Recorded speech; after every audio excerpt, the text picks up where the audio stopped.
মাছের মাথার ঘরে থাকা এক টুকরো কুমড়ো দিয়ে কি করে এই মজাদার ঘরোয়া রেসিপি তৈরি করবে আজকের ভিডিওতে সেটা শেয়ার করব। আসসালামু আলাইকুম, কেমন আছো তোমরা সবাই? নতুন একটি রেসিপিতে তোমাদের সবাইকে স্বাগত জানাই।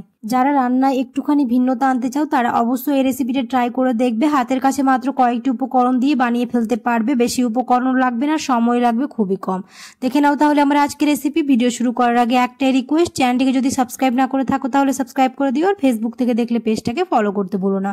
এখানে আমার উপকরণ লাগবে খুবই কম। কুমড়োটাকে আমি ছোট ছোট টুকরো করে কেটে নিয়েছি, আর দুটো মাছের মাথা নিয়েছি। মাছের মাথাগুলোকে খুব ভালো করে ধুয়ে নিয়েছি। প্রথমে মাছের মাথাগুলোকে ভেজে নেব, তার জন্য কড়াই বসিয়ে দিয়ে দিলাম হচ্ছে সরষের তেল। তেলটা যখন গরম হয়ে যাবে এক এক করে মাথাগুলো ছেড়ে খুব ভালো করে ভেজে নেব। মাছের মাথা একটুখানি নুন হলুদ দিয়ে মাখিয়ে রেখেছিলাম। এবার মাছের মাথাটা আমাদের খুব ভালো করে ভাজা হয়ে গেছে।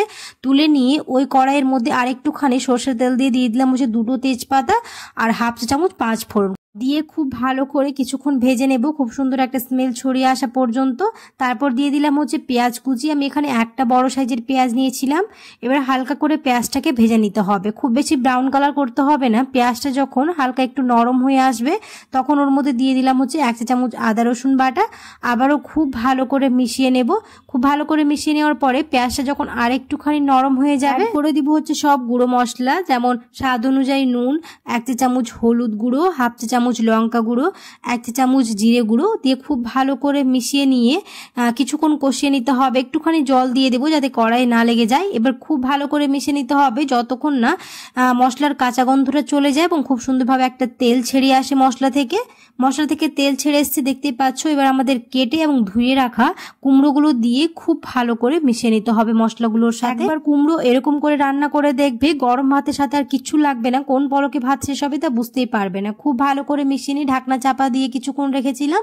অ্যাড করলাম হচ্ছে 6 থেকে 7টা কাঁচা লঙ্কা।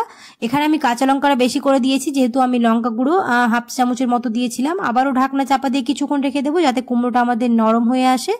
এখানে আমাদের কুমড়োটা নরম হয়ে এসছে। এবার এর মধ্যে মাছের মাথাগুলো দিয়ে খুব ভালো করে মিশিয়ে নেব, আর মাথাগুলোকে একটুখানি ভেঙে নিতে হবে। আর সবগুলো খুব ভালো করে মিশিয়ে নিয়ে আবারও ঢাকনা চাপা দিয়ে কিছুক্ষণ রেখে দেবো কিছুক্ষণ। আর ওই গ্যাসের ফ্লেমটাকে লো টু মিডিয়ামের মাঝামাঝি করে রেখে কুক করে নিতে হবে। এই রেসিপি বানাতে সময় যেমন কম লাগে, উপকরণও লাগে খুবই কম। হাতের কাছে কিছু না থাকলে মাত্র কয়েকটি উপকরণ দিয়ে বানিয়ে ফেলতে পারবে। আর এরকম করে খুব ভালো করে মিশিয়ে নিতে হবে, আর সবগুলো খুব ভালো করে মিশিয়ে নিলে রান্নার স্বাদটা অপূর্ব হয়। এবার এর মধ্যে অ্যাড করব হচ্ছে একটুখানি জল, মানে ওই আমি হাফ কাপের মতো জল অ্যাড করেছি। দিয়ে খুব ভালো করে মিশিয়ে নিয়ে ঢাকনা চাপা দিয়ে আরও কিছুক্ষণ রান্না করে নেব। কিছুক্ষণ ঢাকনা চাপা দিয়ে রাখার পরে এখানে অ্যাড করব হচ্ছে এক চা চামচ চিনি। যেহেতু কুমড়োতে একটুখানি চিনি দিলে স্বাদটা খুব সুন্দর আসে, তার জন্য আমি এখানে খুব বেশি দিনই এক চা চামচের মতো চিনি দিয়েছি। দিয়ে খুব ভালো করে মিশিয়ে নেব।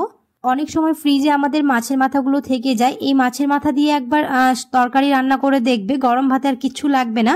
সবশেষে নামানোর আগে দিয়ে দিলাম হচ্ছে ভাজা জিরে আর গোলমরিচ গুঁড়ো, আমার একসাথে করা ছিল, ওটাই দিয়ে খুব ভালো করে মিশিয়ে নিয়ে এবার আমি গ্যাসটাকে অফ করে দেবো। আর দেখতে পেলে কতটা সহজ এই রেসিপি বানানো। গরম ভাতের সাথে এই রেসিপি থাকলে দুর্দান্ত লাগে। আশা করছি আমার আজকের রেসিপি বুঝতে তোমাদের কোনো অসুবিধা হয়নি। আজকের রেসিপি তোমাদের ভালো লেগেছে, যদি ভালো লেগে থাকে তাহলে অবশ্যই একটা লাইক করে দিও, কমেন্টে জানাতে ভুলো না কেমন হয়েছে। দেখা হবে খুব শীঘ্রই পরে এক নতুন রেসিপিতে। সবাই খুব ভালো থাকবে, সুস্থ থাকবে, সাবধানে থাকবে। আল্লাহ হাফেজ। আর অবশ্যই কমেন্টে জানিও কেমন লাগলো।